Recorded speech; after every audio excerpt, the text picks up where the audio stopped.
They say history is written by the victors, but in the autumn of 1597, 13 ships were already ghosts before. The first cannon was even loaded. Admiral Yi Sun-sin stood on the deck of his flagship, staring at a horizon choked by 333 enemy vessels. Outnumbered 30-1, tortured by the very government he served, left with the splintered scraps of a broken navy, while his king ordered him to abandon the sea and run. His men were already saying their final prayers. But Yi wasn't looking at the ships. He was looking at the water. He knew that in exactly 3 hours, the tide would turn with the force of 1,000 hammers. This wasn't strategy. It was a terrifying all-in bet with the soul of an empire on the table. If he was wrong, his nation would be erased by sunset. If he was right, he would pull off the most impossible naval victory in human history. If you're ready to watch one man's impossible gamble save an entire empire, like this video and drop a comment telling me where you're watching from. And if this is your first time here, hit subscribe right now, because tomorrow's story is about the wrong woman getting the wrong agent on the wrong day and finding out. This is the general's gamble. The prison hadn't broken Yi Sun-sin's body. The walk to the harbor finished what it started. He had been Joseon's greatest naval commander, architect of its most feared warships, master of its southern seas. Then, a rival's lies and a king's fury reduced him to a torture cell. He emerged gaunt and deliberate, every step measured against what his body could still absorb. 12 ships waited at the harbor. A 13th arrived later, barely. The rest of Joseon's fleet existed only as wreckage on the ocean floor, destroyed by the commander who replaced him, the one Yi had warned against in writing 3 months prior. The surviving sailors were hollow-eyed men, carrying the specific damage of those who had survived by fleeing, and weren't sure it had been worth it.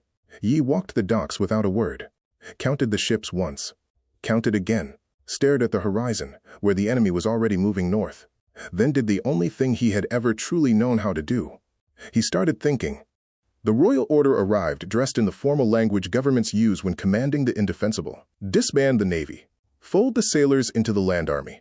Surrender the sea entirely to the Japanese fleet, now pushing toward the capital. Yi read it once, set it down, picked up his brush.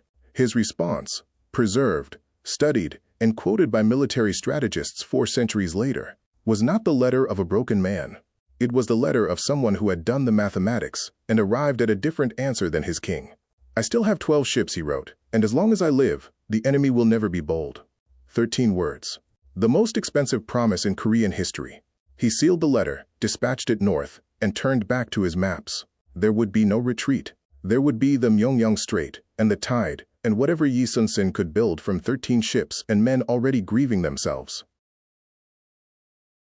On a map, Myeongyang looks like nothing. A narrow channel between the mainland and Jindo Island, barely a quarter-mile wide at its tightest point. Unremarkable to any eye that didn't know what happened there twice daily, with the indifferent violence of geological clockwork. The locals called it the Roaring Channel. Tides erupted through it at 11 knots, reversing direction with force enough to flip unprepared vessels and swallow the debris before anyone on shore finished blinking. The floor was studded with submerged rocks that locals navigated from memory, rocks absent from every Japanese chart. 333 ships couldn't fight in a corridor that barely fit 30. The enemy's greatest weapon, overwhelming numbers, would become their worst liability the moment they tried funneling it through water that had its own opinions about who passed and who didn't. Yi wasn't planning a battle. He was planning a geography lesson with fatal consequences. The night before battle, Yi's men watched him remove the last illusion that retreat existed. He burned the camp. Not symbolically, everything. Supply structures, shelters, the physical infrastructure of withdrawal, until firelight reflected off the channel and ash settled over the fleet like a second darkness. Then he addressed them without the speech of a man making death sound appealing. Those who seek death shall live, he said, his voice flat as navigational fact. Those who seek life shall die. Not comfort, clarity. In the terror of that burning night, clarity was the only currency with value. His men went to their ships, not fearless, not inspired, but focused the way people become when every other door has been removed and only one remains directly ahead. Yi returned to his maps. He did not sleep. The Japanese fleet entered Myeongyang at dawn, 333 vessels in formation, sails catching early light, their collective displacement visibly disturbing the water ahead. From a distance, it looked like a horizon learning to walk. Then the channel narrowed and the formation began to compress. The mathematics were immediate and merciless. Ships that had maneuvered in open water with confident spacing found themselves pressed together, the ability to turn disappearing as the walls closed in. Vessels near the rear, still in open water, kept pushing forward under the momentum of an armada that didn't yet know its front had stopped. The compression built outward, ship against ship, oars tangling, orders shouted across water too narrow for them to land anywhere useful. 333 ships had become a traffic problem with cannons attached. Yi raised his signal flag and allowed himself one quiet moment of satisfaction. For 2 hours, Admiral Yi Sun-sin fought alone. His flagship moved into the compressed fleet's mouth and began firing with methodical precision. The 12 ships behind him did not move. Their captains, brave, experienced men, looked at the wall of enemy vessels and discovered that bravery and paralysis can occupy the same body simultaneously. Yi did not look back. His oak hull absorbed cannon fire that should have ended everything. His crew worked the guns in rotation, targeting lead Japanese ships with enough sustained damage to slow the fleet's forward press, buying time measured not in minutes but in tidal calculations. Yi moved the deck with the unnerving calm of a man who had decided fear was an expense he couldn't afford today. Below the surface, invisible to everyone except his mental clock, the tide was approaching its reversal point. He kept fighting, alone against a wall of fire, for 120 minutes. Then the channel roared. The tidal reversal happened exactly as Yi had promised. Sudden, total, indifferent to anyone caught inside it.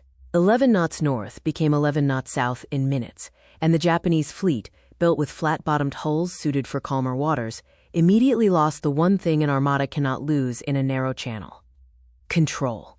Ships pressing forward were dragged sideways. Rudders became decorative. The already tangled middle began moving in 3 directions simultaneously, as different vessels caught the current at different angles. The disciplined formation that had crossed the open sea for days dissolved into churning, colliding chaos. Wood splintering against wood, rigging tangling, orders that nobody could follow because nobody could move where they were told to go. Yi raised his signal flag for the second time. This time, all 13 ships moved. What followed was not a naval battle. It was a demolition. 13 heavy-hulled Korean ships, riding the now favorable current like guided projectiles, drove into the tangled Japanese fleet with force multiplied by tide, momentum, and shipbuilding philosophy that had always prioritized durability over speed for exactly this moment. They didn't only fire, they rammed.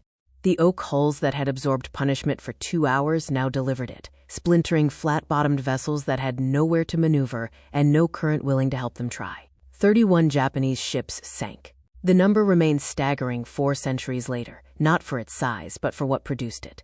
13 ships, 2 hours. One man's refusal to accept impossible odds as final. The remaining Japanese vessels fled in the disorganized panic of an army discovering the ground beneath it was never ground at all. Yi stood in the sudden silence and counted. 13 ships, still 13. 0 Korean ships lost.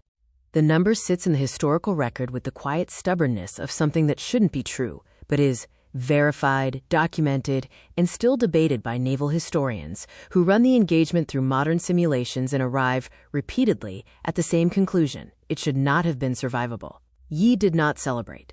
He updated his war diary in the same spare, navigational language he used to record weather, then began planning the next defensive position.